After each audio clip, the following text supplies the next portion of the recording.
17 सितंबर को जो रैली हो रही है वहाँ पर पाटलिपुत्र में, उसके बारे में आप बताइए। नमो बुद्धाय नमो बोधिसत्व। मैं एडवोकेट सुधीर बौद्ध, छत्तीसगढ़ हाई कोर्ट, और मैं the registered Buddhist society of India का सलाहकार, मेंबर, कानूनी सलाहकार हूँ और सक्रिय सदस्य हूँ वहाँ का।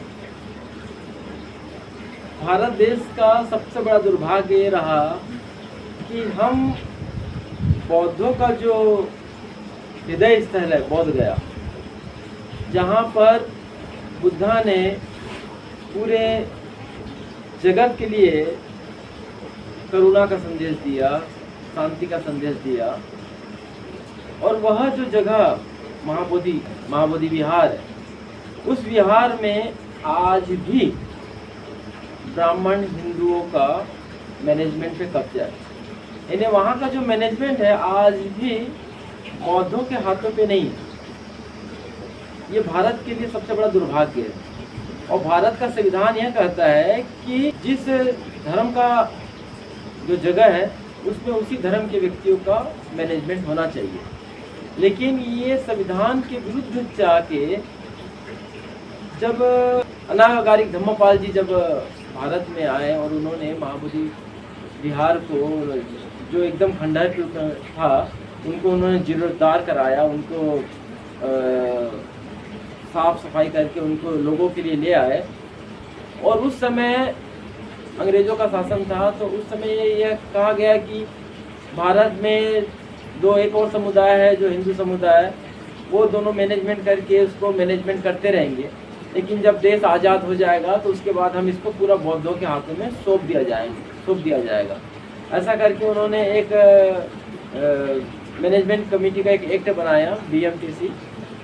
लेकिन अब 100 साल गुजर गए, और 100 साल गुजर जाने के बाद आज भी भारत के जो बौद्ध है, जो हमारे संपूर्ण भारत के जो ट्रेडिशनल बुद्धिस्ट लोग हैं, और डॉक्टर बाबा साहब आम्बेडकर के धर्मांतरण के बाद जो लोग बुद्धिस्ट बौद्ध धर्म की ओर आए, वे जो बुद्धिस्ट है, वे लोग आज भी देख रहे हैं सरकार की कि वह जो धरोहर है, जो बौद्धों की धरोहर है, वो हमारे हाथ पे आ जाए। और इसी के लिए हम बौद्ध जो लोग हैं, जो शांति के प्रतीक है, शांति हम का संदेश है हमारा, और पूरे विश्व में हम शांति का संदेश फैलाते हैं।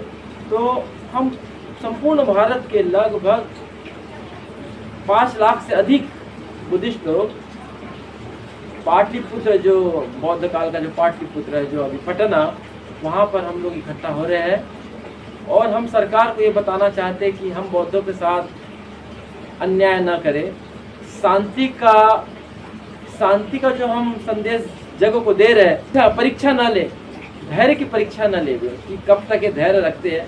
लेकिन अभी जो नए जनरेशन जितने बुद्धिस्ट लोग हैं, वे अब ये धैर्य टूट जाएगा तो निश्चित ही हम लोग को फिर कुछ और आगे काम करना पड़ेगा।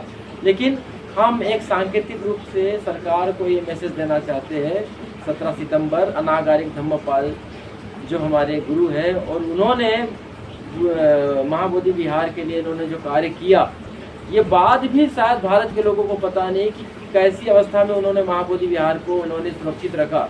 जब महाबोधि विहार को जब सुरक्षित करने के लिए उन्होंने अपना कार्य शुरू किया, तो उसी समय ये उस ज़माने में जो पंडित पुजारी थे उन पर जानलेवा हमला भी किया। इलाज लोगों को जानकारी नहीं है।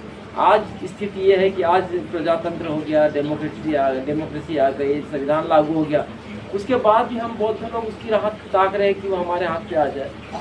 तो हम सरकार को बताना चाहते हैं, केंद्र सरकार और राज्य सरकार को भी, अब वो समय आ गया है कि अब वो महाबोधि का टेम्पल, महाबोधि विहार है, वो बौद्धों के हाथ में आ जाए, बौद्धों के हाथ में मैनेजमेंट दे दिया जाए। एक बौद्ध ही जानेगा ना कि बौद्ध विहार को कैसा रखना है।